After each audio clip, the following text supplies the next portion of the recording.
What is up, ladies and gentlemen? It is your friendly neighborhood BJJ podcaster, RAF ESPARZA, coming to you with another great installment of the Bullpen. I hope you're having a great day. I am busy. We did get somebody already noting, is it a Friday? Don't know if that's a sign of dementia. It is not. It is Thursday. We are adjusting the schedule because your boy here is going to be producing Subversive pretty much. I mean, I'm still doing it right now, honestly. As we're doing this, I'm giving notes on an edit as I'm seeing stuff. So it's a very busy time. Notably, somebody who's not as unbusy is one Tim Freeman. Tim, how are you doing, sir? Oh, the joys of unemployment, Raf. I think I'm going to start seeing ghosts now. I have so much time on my hands. I think I may actually experience a ghost sighting for the first time in my life because I'm just not as busy as normal. But I'm great. It's feeling great to be back today. It's good to see you, Raf. Hello, Egg. I do appreciate that Egg is always the first one in the comments. I would do the throwback and just be like first every single time, but he's a man of class and demeanor and has raised his standards quite significantly, as he should, as an owner of the Colorado Wolverines. So I have to push back a little bit here. He's not always the first because it's a race between Egg and our social media producer, Brian. So really, I guess we should be manufacturing a beef between them to see who gets acknowledgement first. Or, I'm sorry, who gets insulted first on the show is really what it is. Yeah, I mean, I see what you're saying, but I kind of feel like it's an employee of Ed McMahon winning the publisher's sweepstakes if we let Brian get in on the first, because he's like part of the crew, you know. He kind of has an inside track. Like as soon as you say go, he could be like first. But maybe we could just still set him up against Egg. I would like to see that matchup. It would not go well, and I don't want to say for whom. But I will tell you this. One, Brian would differ from the little amount of information he is given that he is truly a part of the crew in knowing when this is going to go up. Because half the time he is texting me as I'm prepping the show to say, show today? And I go, yes. Yeah. Which is usually the quickest way of knowing, yes, there is a show. I'm making it as we speak. But okay, enough about these yahoos. I will say, who got let go? Brian, what weight class? Can I just caution something here, Egg? Brian, as much as we do make fun of him, is a pretty good black belt. And I don't think your wrist locks will work on him because that's like his MO. Brian is good at trying to figure out the dumbest things to get you with and will go at all expense to do that. So he is truly amongst the idiots of us. So I do feel like that is how he has essentially become one of us. You know, we're not in a rush, but we do have to get through some stuff today, Tim. So I thought in the opening section of the show, I would propose a challenge to you. Did you see who made the cover of Time magazine this week? Did not. I think it might be important to you because he's been a regular occurring character here on the show. And I thought it would be important to not only tell you who did, but show you who did. Okay. So here we are. Here is the new star of Time magazine. Who is this? Dana White? That is Dana White trying to look like Joe Rogan. That is precisely what it has been called. There have been some great edits online, but it did get me thinking. What would you say about a challenge to try to replicate this photo? Because this photo is unique. If you really look at it, yes, it says Kingpin. Yes, it does scream, why are you on the cover of Time magazine, Dana White? And yes, it is at a very inopportune time when Dana White goes on radio shows and says, hey, don't compare UFC fighters to WNBA players. And they go, well, we're not comparing them to that. We're comparing their pay because they make $270K a year, and UFC fighters don't. They're like, you think I want to pay somebody just out the gate $270K? And it's like, well, didn't you screen them? So maybe you want to look into that a little bit more before you start just saying like, oh no, man, this is like the best in the world and also kind of a lottery system. So we're not sure who we get here. Anyway, I thought it would be a challenge for us to see if we could replicate this particular photo. So I'm going to have you go first. I'm putting it right next to you, and I'm going to give you a couple seconds here. And I want you to see if you can get the profile correct. Okay, let me try this here. Hold on. I'm going to take my headphones off so I won't be able to hear you. That's okay.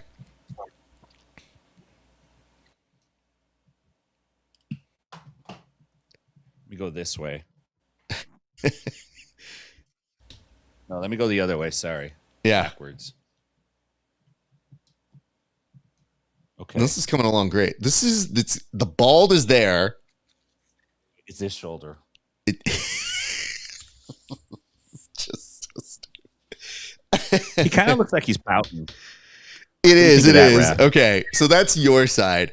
I'm going to switch to my side and see if I can make it happen on my side. So please narrate the audience through this part. I, unlike you, will keep my headphones in because I have wireless, or not wireless, but wired, but clear. So clearly I got to be moving to this side. Okay. Okay, that's good.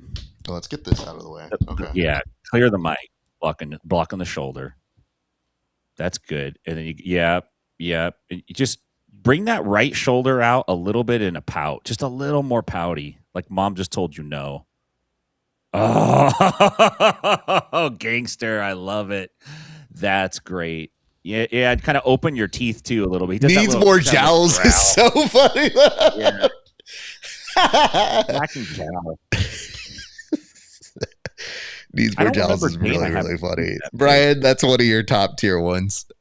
Raise to you, except there's no raise here. But hey, good work.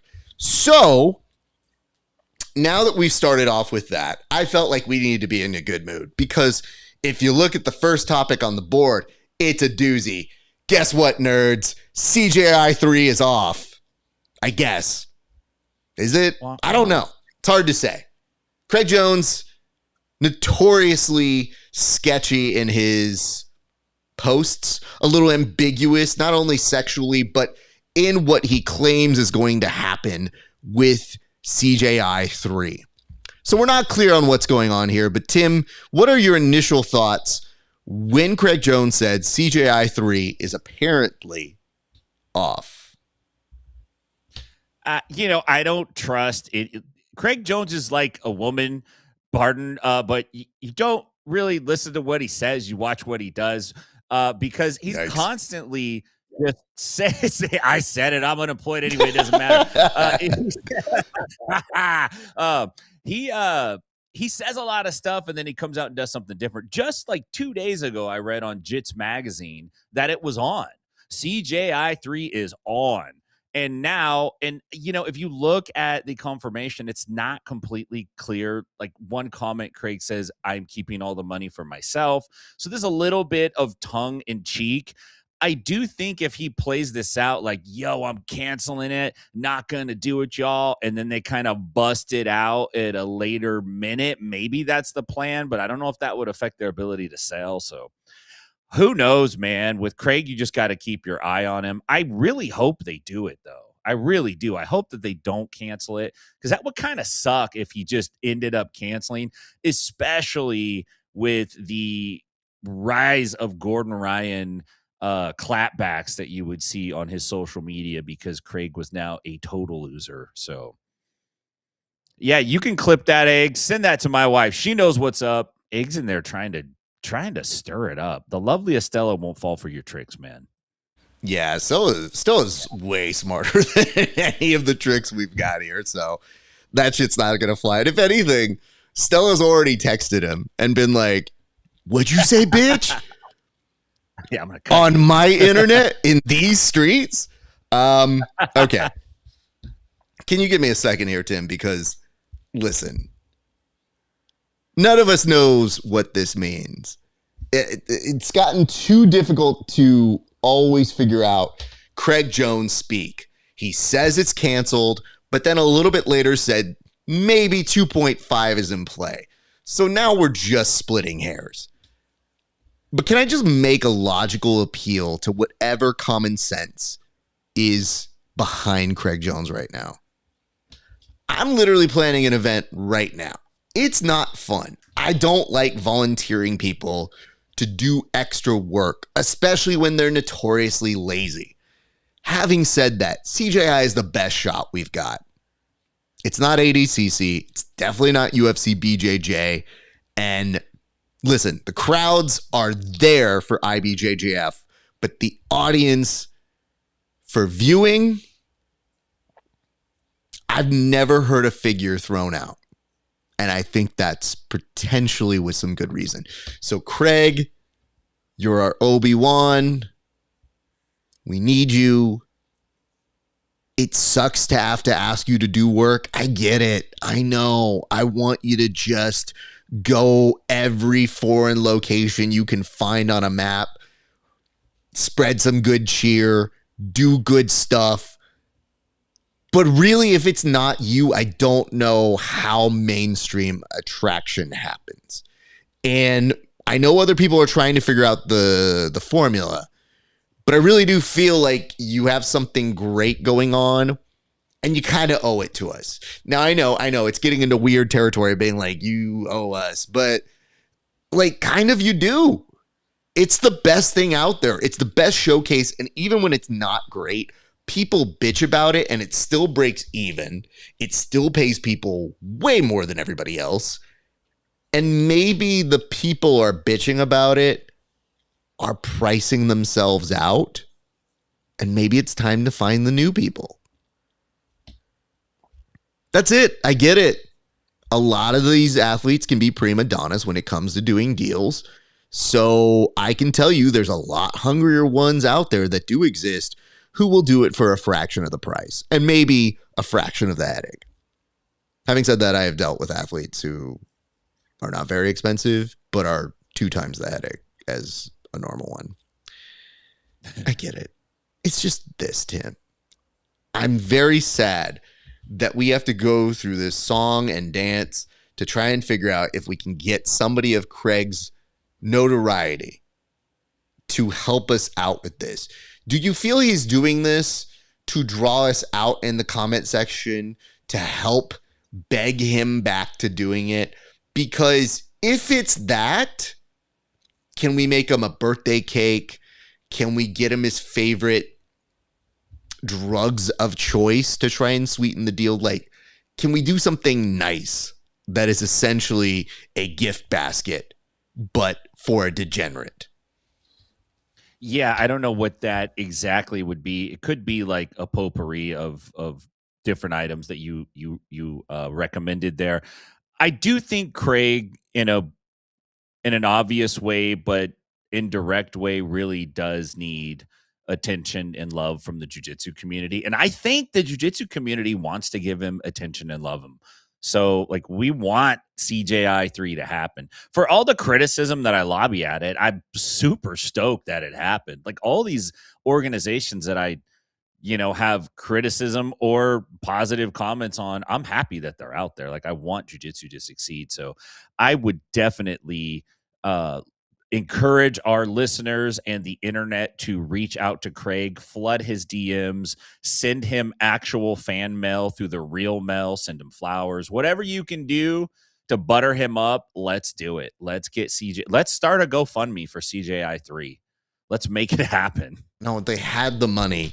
This is why we just can't make money. Why are we starting a GoFundMe for something that was trying to give away $10 million? And at its core was giving away $1 million apiece. Because then we have a pot of money set aside for a budget for us to actually go there and do a show. I'm just trying to get ahead of it. Yeah, you know what? Like, notoriously has not happened twice. So yeah. Even when they had the money, they're like, where did it go? Man, who knew producing a show means you don't have money all of a sudden? It's like, I think you had money. And I can guarantee you we were not asking for anything in the hundred of thousands. I thought we were asking for a pretty reasonable budget. And I know how much other people made. So don't think we were too far out of line on that. I digress, Tim. So anyway, Craig Jones, if you hear us, please make another one. And here's a thought. And I don't know why this really hasn't spread out. Why don't you just become a glorified mascot for it? You don't have to run it. That's what happens in a lot of organizations.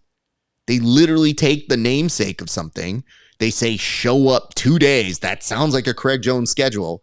And we'll handle the rest. The real key is you want it to be done to the specifications that honor the name Craig Jones Invitational, which I kind of get, but loosen the power, let somebody else run it. I'm not even applying for it, but I'll be in the running for it. Sure. I'm just letting you know. There are ways to do it where you could have more oversight into the creative and the marketing and be a spokesperson rather than having to do the everyday today paperwork, because that's not your thing. I know that. And I know the people who do your paperwork. I don't know that they want to do that either, but there are people who do that. There are boring accountants in jiu-jitsu who will help you with stuff. There are good assistants in jiu-jitsu. I take that back. A lot of them are terrible, and most of them get gobbled up as assistant for running like a 6 p.m. class. But I'm just saying there are ways to make this work. And I really do feel if you find the right people, you have to Willy Wonka and Charlie and the Chocolate Factory this thing. I think you need to find another degenerate that's just good enough to hand over the reins and say, good day, sir. But so something dies a weary deed in this wicked world or something. I don't know. It's been a while since I've seen the movie, but I was shooting for it. I'm just telling you this. Go do that. So, topic 1, off the table. Let's go now to our second topic, which was a popular one, Tim. Because a lot of people had feelings about it, and I wasn't sure that almost a week later if people would still feel riled up about Mikey Musumeci competing at UFC BJJ 8 with staff. I'd like your initial thoughts, and then we'll get into our findings. Well, I do. I have a few thoughts on this, and I have a couple of suggestions. One is, in general, as far as I can tell in jiu-jitsu, staff is the most hated. It's worse than a Creonche. Staph infection is the worst. Nobody wants staph. No gym wants to have a student that has staph. And certainly no gym wants more than one student with staph. That's trouble. Staph's almost to the point in jiu-jitsu that we'll put a scarlet letter on you. Like, if you have that, we're going to put it up. And think about this. We ought to add the number of staph infections an athlete has had to their actual stats. So it's like Mikey Musumeci, 34-1 and 6 staph infections. You know, just for the competitor and for us, because I want to know. You cannot compete with staph infection. You shouldn't train with staph infection. And when I read Mikey's comments, because he addressed some of the backlash on this, and he's always competed, ended up in the hospital secondary, which I'm concerned about. How does this guy clear medicals if every time he competes he's hospitalized?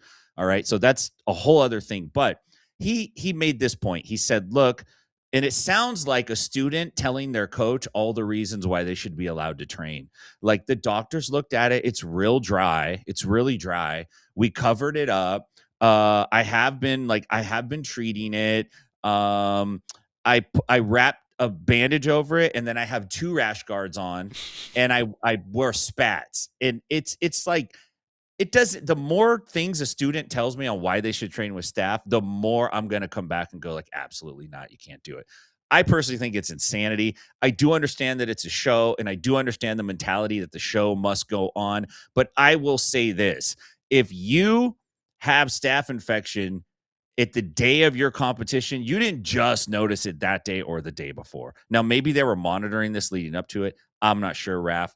Not a super fan on it. The last thing I want to do is step out onto the mats, see Mikey Musumeci, hanging there with a giant staph-infected meatball-sized wound on his neck and wanting to get after it because the doctor gave him the clearance. No way. Not for me, dude. I'd like to get into just the thoughts behind it and then our findings. Okay. I think the first thing that struck out to me here was that Mikey admitted this in the post speech. Now, he could have gotten away with it. If he had just shut his mouth, none of us would know, because very few people allegedly knew. Apparently, it was told to the UFC or somebody who had a badge that said UFC BJJ or like wrote it on their shirt. And they were like, no, they knew about it. Guess who didn't know about it? The guy he was competing against. Yikes. Okay, so that's problem one. But then two, to say that you had it as if it is something aspirational. So that's the part where I felt like it was confusing to me, because it was guys, I've really been going through a lot. I have staph. Like, that was something you overcome.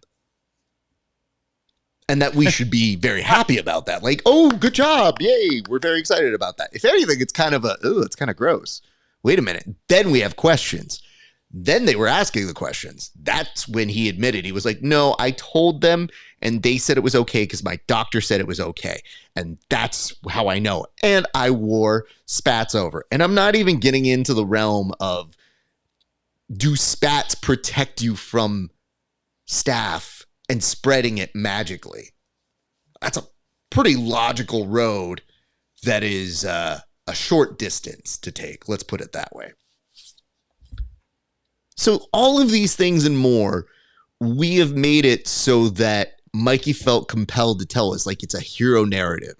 And I feel like that's what we have to nip in the bud here. And that brings us to our findings. So Mikey, of course, is going to get into the comment section. He's going to defend himself as he is wont to do. You are allowed to do that. Nobody here is complaining about that. But I would like to bring up is, we put up a poll, and this poll had just roughly about 250 respondents as of this show. Now, mind you, we put this up pretty late last night, so I thought, I don't know, maybe we'll get like a handful and we'll see. No.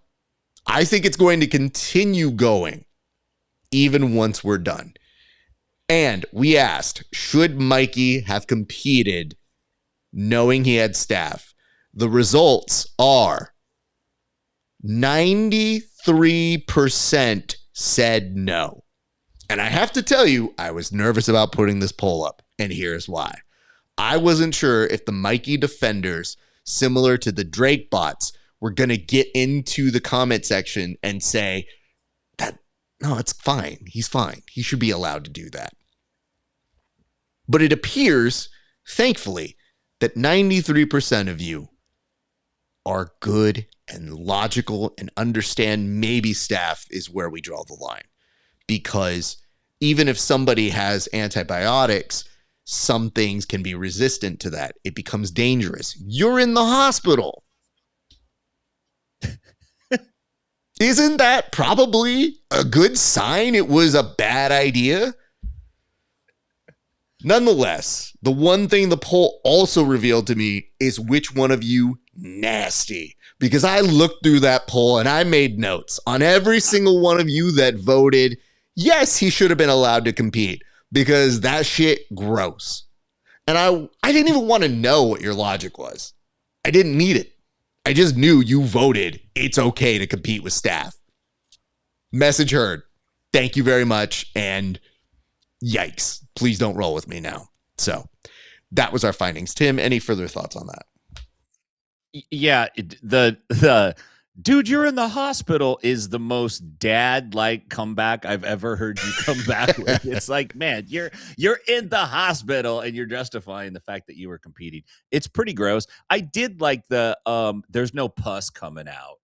As if like that is the old world way of knowing. It's not leprosy. This is not Old Testament leprosy finding law. Like this is past that. Like the pusseth doesn't have to runneth. If you have staph, stay off the mats, bro. Like that's just where it's at. I don't love the fact that he keeps ending up in the hospital, because my first thought was, why is he in the hospital again? And maybe whatever you're doing, reduce it, because you keep winning, congrats, but then ending up in the hospital, which arguably maybe you're not winning. So yeah, I had that concern, and then it was oh right, he had staph. Ooh, yikes, not great. And yeah, I see a few of you. My favorite was somebody in the comment section. I wasn't sure how to take this. At first, they put, no, dumb question, next. And I go, I don't know what to do. And here's the reason why I do want to make, you know what, one more second. Here's the reason why I do want to make a point of it. Somebody put in the comment section, dumb question, next, or no, this is a dumb question. No, it's not. It's a real concern. And if you have somebody like Mikey who is competing and people see that commitment, they're going to think nothing's wrong with it. So it is important every once in a while to maybe remind people that as a community, this many people said no competing with staph, no competing with MRSA. Please leave us alone. Don't make things grosser or worse. Bad idea. So heartwarmed, but we do need to remind you, because 7% of you still out there nasty doing whatever. Knows, like, now you just never know. That's why we say you never know who you're rolling with. So there is that. Okay, Tim, let's move to our next topic, which is that of Tommy. Okay, let me preface this. I saw an article that was updating us on the current situation, which included a lot of success stories, and I think even this weekend, due for some success out at Worlds. But it was telling you the story of a incredible jiu-jitsu practitioner in Tommy Langaker. And this story took turns I was not expecting. So, Tim, what can you tell us about this one? Yeah, it was not the everyday. I mean, we do read a lot of stuff that we don't necessarily want to read because it's bad news.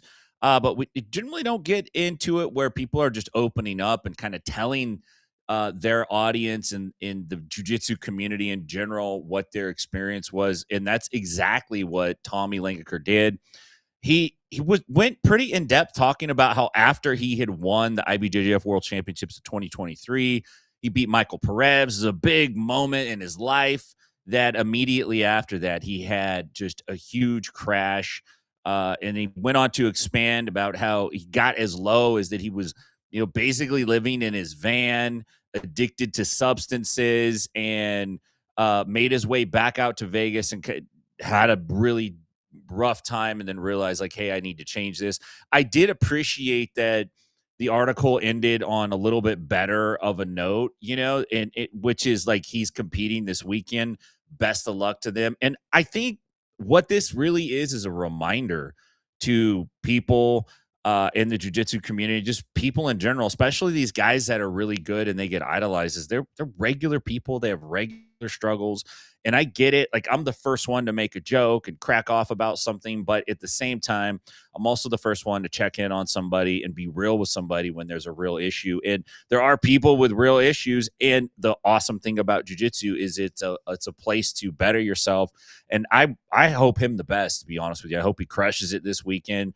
And I think it takes a lot of courage to come out and actually be, especially in a world where we present these images of ourselves that are highly, highly curated, and they're created to, elicit a certain emotion or reaction from the viewer. And this is just Langaker just opening up and being real and authentic. So hats off to him, man. great story, but rough times in the story. But it was good to hear that he's on the up. I do have to say, I have had the chance of interviewing Tommy in the past. I thought he was a great guy. We got along super well. I obviously didn't know anything about this, and my heart aches for it. So, athletes out there, please take care of yourselves. And legitimately, it is a good time to remind people you do not know what even the most successful grapplers are going through. So, as we are getting into these comments, register it. And I hope people understand the difference between hopefully what we try to do and what we execute here on the show, which is we have fun, we prod around, we do talk about serious topics a lot on this show, but I don't think we are ever rooting against the athletes. In this particular case with Tommy, it catches us by surprise because that's what they were dealing in private with. So now that he's opening up about it, I really do think that's commendable. And it wasn't just to put a bullet point to discuss the juicy part of it, but really to talk about, hey, props to him. It's a reminder, check in on your friends. But if you do see Tommy, pass on good vibes, continue giving him that energy, because I don't think any of us would wish that ill of him. And really, he's a spectacular athlete. So I would like to see him continue to do great things. So we will continue on. Well said there, Tim. Thank you very much for that. Okay, moving on to our next topic.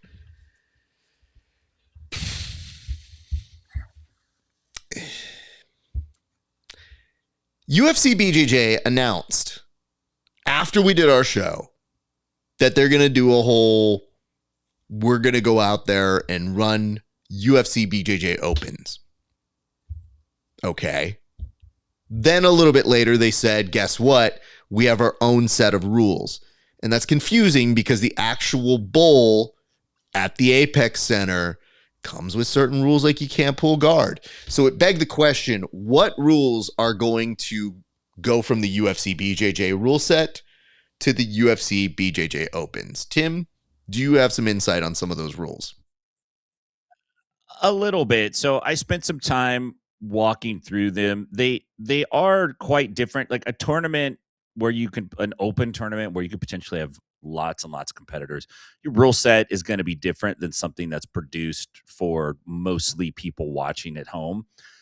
So I get that. I'll give them that. That's understandable. In a nutshell, what it appears to me that the UFC has done with their BJJ product in general, and it shouldn't surprise me at all because this is kind of how it's been since the end of Fight Pass Invitational, is it feels like they just took a giant blender and they took a little IBJJF and a little ADCC and a little PGF and a little this and a little CJI, and they just blended it up and said, hey, we got a rule set smoothie. Let's give it to the people. There you go. Not a fan of it being held in an octagon-shaped boundary. I think that's I get it, but it doesn't make sense. Like if it was domed or curved, then at least it could be curved, but literally it's just an octagon-shaped boundary. It's a little weird. And they're kind of biting on the the ADCC format in that the first part of the match is no points, only subs. And then it goes, we call it overtime. And then there's points. That's like you're still biting off something that already exists. I guess my whole issue with these rules, and there's many of them to go through, a lot of standard ones like don't bite, don't gouge, don't do this.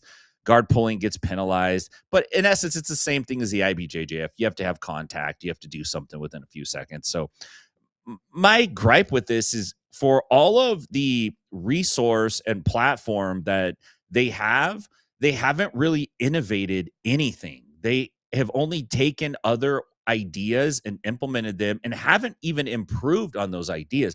At least 3M takes an idea and makes it way better. Like this is just kind of like a poor man's sketch, or just, I shouldn't say a poor man's, but it's just a copy. It's a duplicate of what exists already. I think they're going to do well because of their branding, and they have, obviously they're putting resources in this to run it, and people are biting on it. But I don't think it's going to be all that in terms of experience, or especially watching. It's not going to be that great. So, but you got to do it, man. They got to develop talent to get them into UFC BJJ. It appears that that's what they want to do, but I'm kind of doubtful. I think they'll cherry pick from the rest of the crew as much as they can. So, oh, what do you mean they have to develop talent?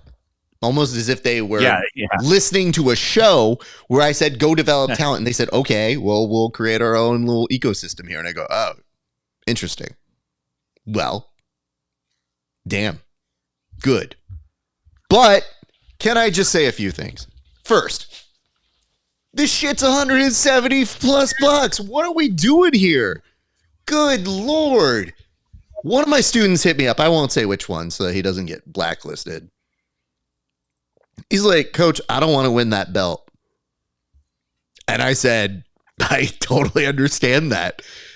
I didn't write that joke for you. So, damn. Yeah, it sucks. 2, are they belts?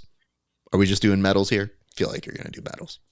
3, the shape of the mat is going to be an octagon. Logistically, that doesn't make any sense. The whole point of UFC BJJ, I thought their whole innovation was that you get a bowl. We don't even get a bowl here. Not a mini bowl. Not a inflatable bowl like it's a kid's party or some shit. That's disappointing. So the branding is really just, hey, you're here. And yes, we are vaguely a UFC BJJ branded event. The 3-and-3 rule, where have we heard that before? 3 minutes submission only, 3 minutes points, judges' decisions being involved. I get when you see certain rule sets mirror each other and that, yes, other rule sets for other sports are uniform. This is kind of confusing because everybody always wants to have their unique thing. I don't know that I see a unique thing with the UFC BJJ. Maybe they don't need to. Maybe everybody's in agreement now that these are just the things we have to do. Having said that, I don't know that I can justify telling my students or other people's students to spend over $180 because I don't even know if there are fees associated. I'm just assuming there are fees. To go do that tournament when it's just as much for the IBJJF. I actually think ADCC is a cheaper price point to do the North American trials. And last time I checked, I think it was like $125 or so. It's kind of a steal if that's the actual trials. And are there going to be UFC BJJ trials? Is that what you're doing? Tell me right now. Is that exactly what you're thinking, you diabolical bastards? Is that where you're going? You're going to make us pay to do fucking trials. And by us, I mean like grapplers. Me, not paying for it. No. But are you fucking kidding me? Is that the idea? I know it says open, but I'm thinking closed because yikes, too much. Drive down the price point. We don't even know you exist yet. You have to have events for us to see it. And guess where you're going to have your first ones? Vegas, no brainer. Arizona. They won't complain because they live in sun and they are perpetually sad. So I get all of these things happening. I just need you guys to understand. Somebody else pitched this to me. They said, do you think it's going to take place at UFC gyms? And I said, I can't even say no, but I don't think they have the space for it. But they're not wrong. I think we're heading to that future. So the one thing that does come from this that I do understand is when Dana White said they were going to spend $8 to $12 million, now you're seeing more of that price point. Because that $20 per strike during UFC BJJ, the series, was pathetic. So now I know where the money got spent. It's not on the fucking athletes in the sport. It's in the, hey, it takes a lot of money to go run things in fucking Utah and then drive somewhere else. You're branding. You're building. That's okay. And maybe now we're going to see some talent in there. But I for sure better see that talent sucked into UFC BJJ, the events, because there's a lot of Ethan Krolensons out there that probably got the idea in their head that says, aha, I don't have to do that. Those fools will give you money, but I'm just going to call you out from one of these influencer boxing events and get your attention the same way. Build the talent. Godspeed. lower your prices. I can't see it for a brand new event. You have the branding, but there's nothing that makes me think this isn't going to be in like a high school gym. It's not going to have the same problems that we have. And again, can't emphasize this enough. Mat space at an octagon shape where grapplers go outside the edges all the time. And no bull to contain them. That's all. It's like they're taking all the ideas, but not thinking about all of the unintended consequences of those ideas and all the things that come along with it. The octagon shaped mat space has to be the worst one out of all of them. It has to be. Well, it's just not travelable. There was a part of me that thought, all right, maybe they bring it on like a fucking bull that you go and you ride, the little bull machine that you go at bars to ride. And I thought, is that what they're going to do? They're going to bring that and just like ship it in. And like, all right, here's your bull. Go at it, guys. But no, they're not doing that. And I thought, well, maybe make like 4 of those. I guess that gets expensive to travel that. Oh, really? They're just going to do regular mats. Oh, they're octagon shaped? For sure. Is that just something I read that's a lie? Because I'm okay with it being a lie. Or that I'm just too stupid to double check my proof here. But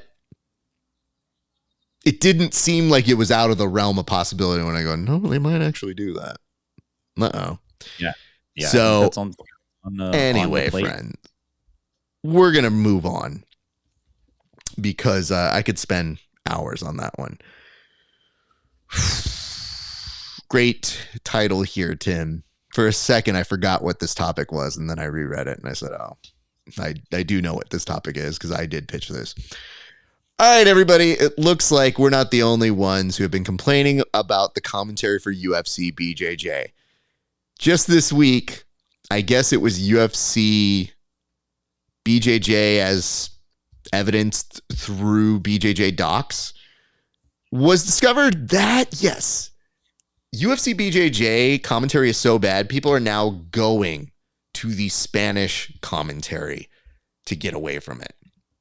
Tim, what are your thoughts about people going away from UFC BJJ English commentary in droves?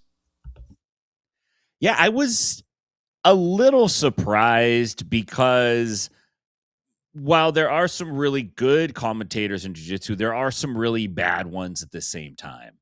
And I do understand there's a couple things going on. One is, and I believe it was Owen Jones.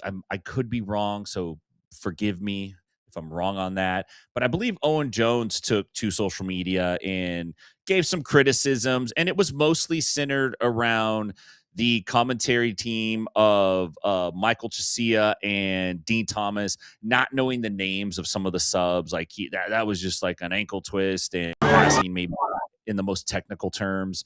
The other kind of dig on them was that some folks didn't like the fact that the commentary team wasn't real big on the corner advice that Landon Elmore had received, and they were criticizing that a little bit. So there was some pushback on it. Listen, it is a tricky job because jiu-jitsu's got a lot of variations in the technique names, and if their foot's over there, it's this, and if it's over there, it's that, and if their wrist is pointed down, we call it this. And so it's easy for people who could understand grappling, they may be good grapplers, to not know every single latest move name and setup. However, I do think there's a little bit of I could hear that, Raf. I do think there is a little bit of like, we're from MMA and y'all are jiu-jitsu. You're like the little brother, so don't worry about it. I do think there's a little I just detect a little bit of that in the broadcast. So I do understand. Overall, I don't think it was the end of the world, but I do think it's hilarious and awesome that instead of people turning it off, they just went to the Spanish commentary, which makes me wonder, one, do they even understand what's being said? Or do they just like the energy of it? Or they just want some background noise because they don't want to watch in silence? could be any of those three things. It might be a little combo of both. Like they might have a little Spanglish on their side. Generally, like I know in pro baseball, the Latin broadcasts are way better than the English ones. If you understand Spanish, and at the same time, it is weird to watch a fight in silence. So maybe they wanted a little both, Raph. I actually think the real trick is that there's a little je ne sais quoi that happens with the Spanish team that doesn't happen in English. I don't know if you know this, Tim, because I did listen to a little bit of it. But did you know that when you watch the Spanish version and they get a submission, what immediately happens is they yell out, "Goal!"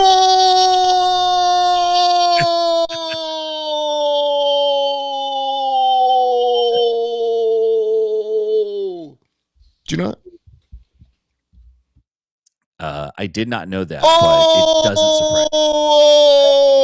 And then they run around, they take the shirt off, they rally around. It's way better. It's way more hype. Can I just bring this up? As a longtime professional wrestling fan, it is a well-known fact that the Spanish announce table gets the short end of the stick. So this is the first time the Spanish announce table gets a rare W, and I'm all for it, because if they listen to the English commentary and they say, hey, listen, my Spanish isn't even that great, I'm going to go to the other thing. Maybe because there's more passion. Maybe because they say things like, ooh, look at the Gamora there. Like, that's cool, and I like that. There's passion. But I think it's telling you the same thing that we were trying to tell you, which is we're willing to take the journey and see the build of UFC BJJ. But maybe it's not that these are bad commentators per se, but just that they don't gel together. In my head, I think Tim is correct. There is a little bit of Big Brother, like we're MMA and you guys are just jiu-jitsu. Oh no. Or it might be in the fact that when you do watch the event, you just want to know what the things are and have very, very stylized additives to what you're watching. And that's what you don't have. You don't have any adding to the proceedings. You just have very basic information. And there was one commentator, I don't think he was on the last one. He didn't upset me as much. I want to say on one of the most recent ones. But there was one commentator who was just like, oh, Andy Varela, it's just a shame he's not getting it done. What an embarrassment. He's just not finishing Amir. And I go, who's approving this? Like, who's this for? It's one thing for it to not be for the athlete. Right. Like, clearly Andy's out of it. He doesn't care.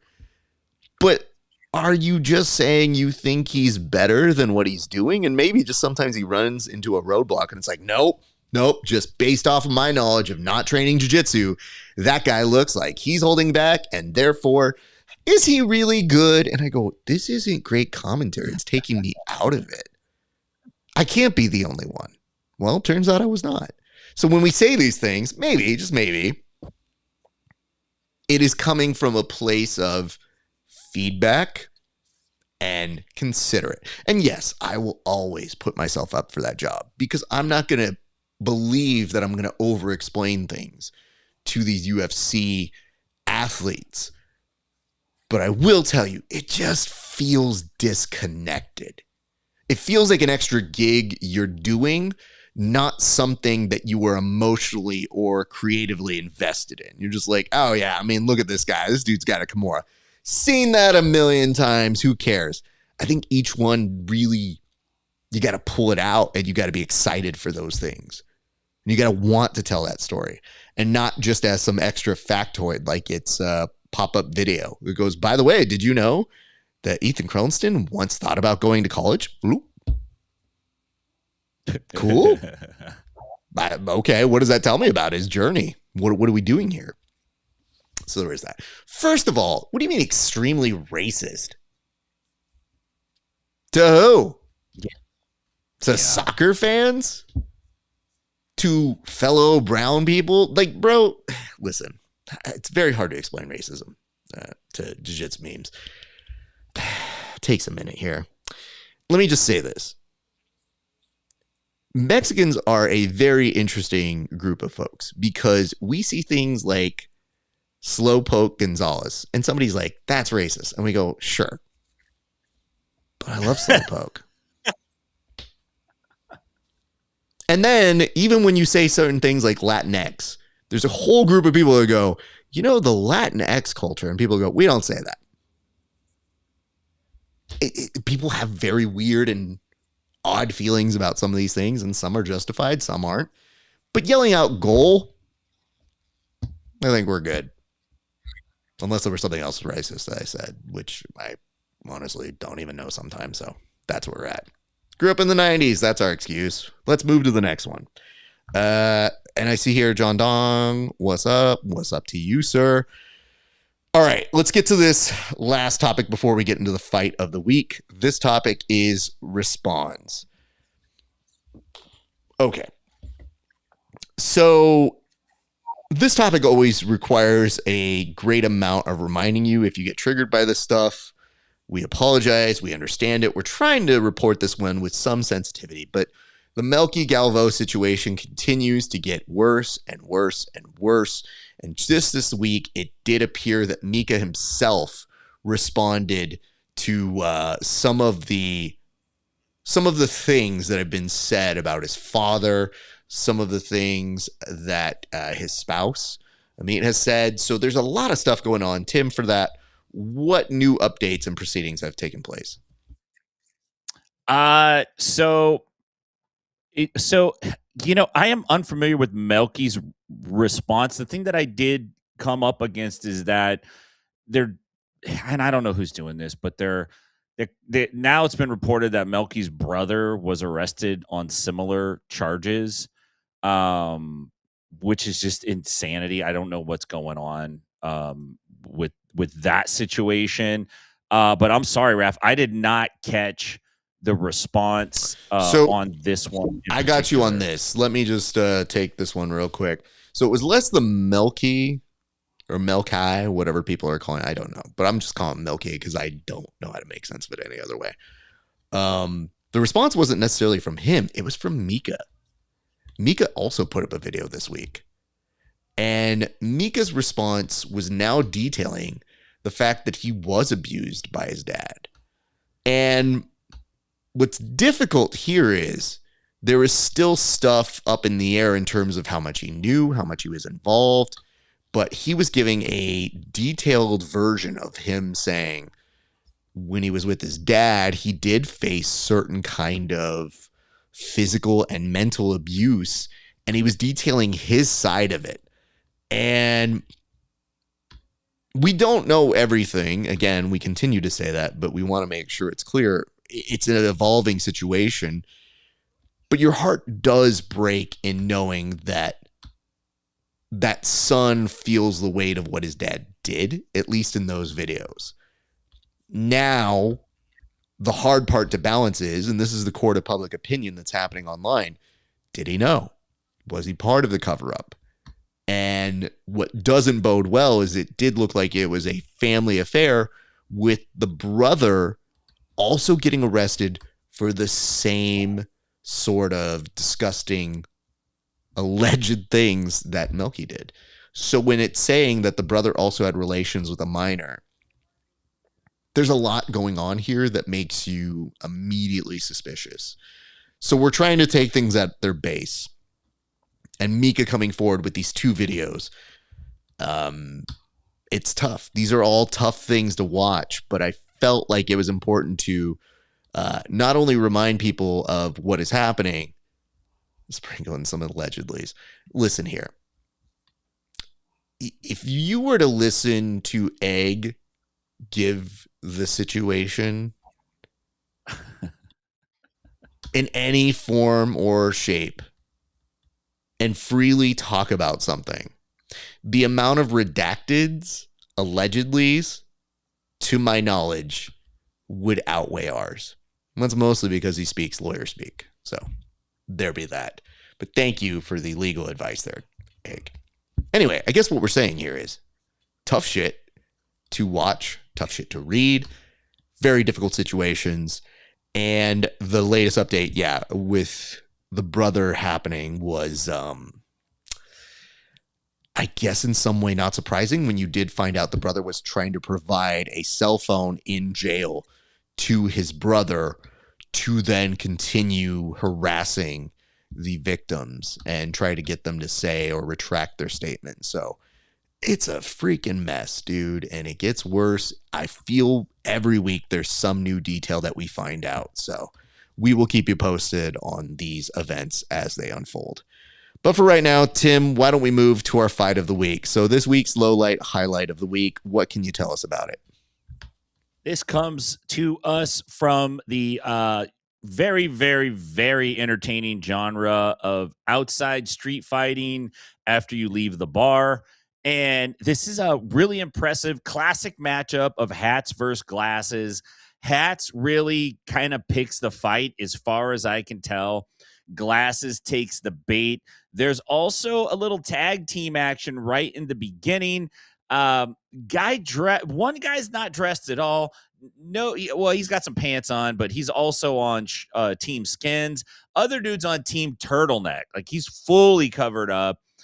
Glasses guy ain't having either of it.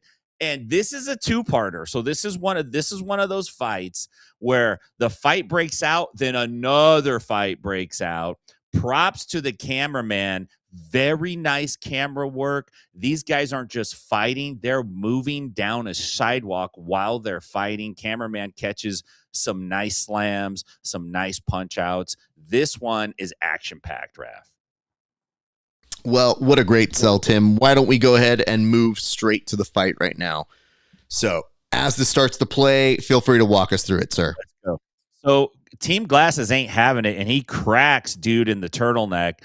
Turtleneck guy tried to crack him back. Now, hat guy comes up from the side here and really lays a dose on him.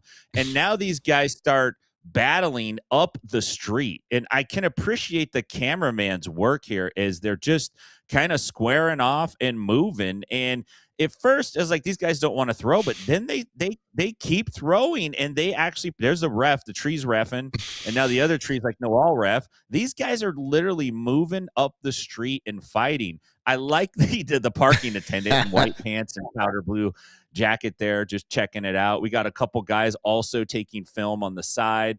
I would like to see a 360 camera angle of this fight. And right when you think it can't get any crazier, the action pops off against the New York badass here. The action pops off on the other side. A girl gets trampled. Oh, no. And doesn't like this. Now we got a belly-to-back suplex put out by Cypress Hill. And we can see there's some action. There's some good body shots, liver shots. These guys know how to jail fight. That's jail fighting right there. For sure. Now, homeboy here looks a little bit like maybe Drew Dober's cousin.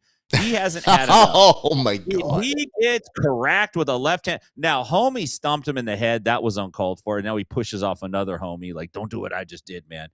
Not over yet, because the Atlanta Braves fan with the blue hat still wants some action. I think that the one last that got cut off right at the end. You missed that, but lots of action on the streets, folks.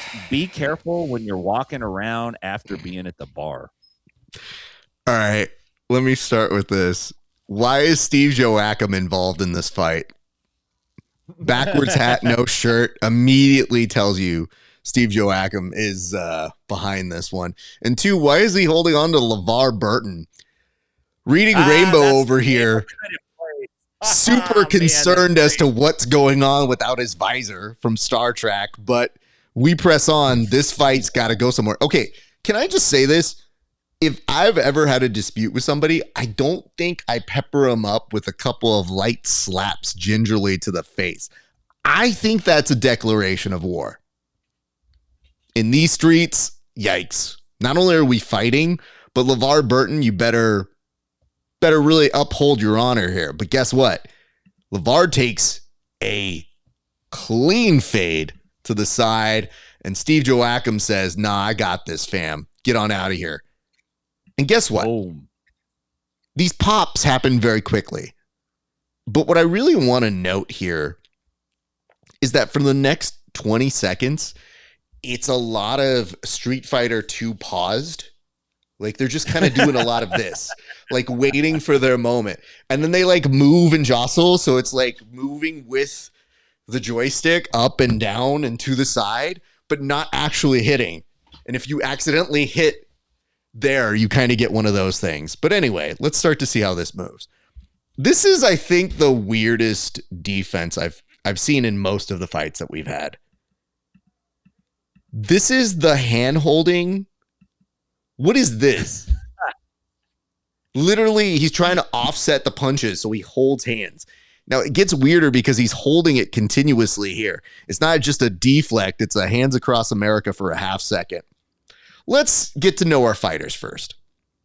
First and foremost, Steve Joachim over here has his shirt nicely tucked into the jeans. So at this point, he's basically saying, like, I don't want to lose this shirt. Where do I put it? If I'm not wearing it, I guess it's going to go inside the jeans. The second thing that happens here is, let's look at the dude with the white shirt.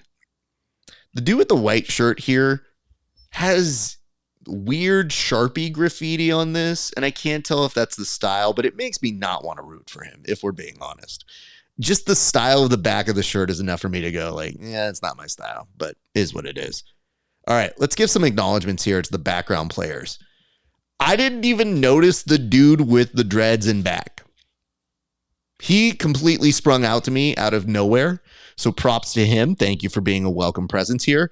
Cowboy hat dude is a favorite because he is enjoying the free show more than anybody else in the group. We press on. Now we might actually get to some action. No, a lot more Street Fighter 2 jostling. Pause. Bouncing up, down. And yeah, I mean, this is where we start to get a little bit of hands being thrown. All right. The lady walking out of the action, good. But then Odd Job's coming in for a suplex and gets it done effectively. This gives the impression this is not the first time he's done this. I think that dude has bounced a few times. And he's thinking about a powerbomb now. But what I really want to acknowledge is the person, as he's setting up the powerbomb, is the person who's getting in the shots as he's being held. Look at these. Rack, rack, rack, rack. Just on the side while he's getting hit like he's at a hockey game. This is my new favorite dude. The dude on the bench. This is a dude who's like an innocent bystander. Like, guys, I was reading a book. You really going to do this to me? Please. I'm halfway through my Jane Austen novel. If you could please just leave me alone right now. Ugh, you hooligans. They circle around. It looks like it's done. This is one of the first times we really see an RIP moment on the show. 3. Oh. That hurt me, dude. The stomp is unnecessary here. Actually, I think he just stomped the stomach. Let's just leave it at that, unless you edited out him stomping the head. Then you know that. But I want to point this out. It's not very often in a fight video that the dudes who are on the same team are mad at each other for taking it too far. Because that's what it looks like here. He's like, bro, what'd you do? Why'd you have to stomp him like that? Come on, man. We weren't feeling that. We didn't have to do that. I also don't love that my student is watching this because he just put in a very concerned emoji. Yes, this is bad. Julian, don't do this. By the way, happy birthday, Julian. So this ends. Homegirl right here walks in on this and says, you guys killed this dude. What is wrong with y'all? And that's giving him the end of it. Right. Yeah. Well, Tim, what a rub. Sorry, Raf. I did not catch the dude sitting on the bench. That was beautiful. Like, he's reading an Amazon Kindle. He's got an AirPod in one side. Like, he literally looks up like he missed the first 4 minutes. Guys, come on. I'm in the middle. I'm in the middle of reading. This is I got this bench fair and square, guys. Please leave me alone. All right, Tim, why don't you go ahead and tell the people where they can find you, good sir? Yes, you can find me at Inside BJJ on your favorite social media platform. I've been busting out Inside BJJ episodes that are live streaming to YouTube and to kick.com. If you're out in Nashville, come see me at 10th Planet Nashville. And if you're out with the homies in Stockton, please go see my boys at 10th Planet Stockton. Raf, great show today. Great stuff, man. Jiu-jitsu be crazy, but it's still a lot of fun to get together and talk about it every week with you. Hey, before we get on out of here, Tim, I didn't see this earlier. I can't call this breaking news because it was 8 hours ago, but it's breaking news to me. Fox Nation has expanded their streaming deal for the Real American Freestyle Wrestling. And here's the next thing you need to know about it. They are going to do a reality show called Next Gen Series, or at least a Next Gen Series is what they're coining it as. So this is breaking news. It's speaking very well for them. And it's expected that they will have 14 live events on the streaming network. So congratulations to you.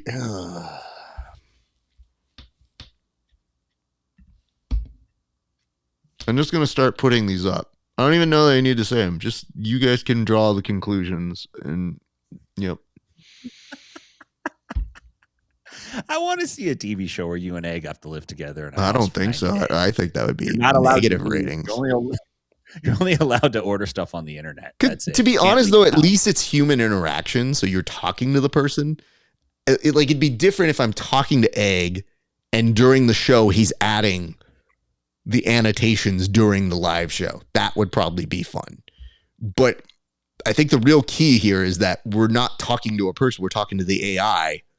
And the AI chat is just putting them in. And I'm like, what are you going to put in? I think it's almost predictable to know that, yes, at some point there are going to be some information about the PGF. And we'll talk more about that on our next episode because they did drop some new information. And I need some time to process it because,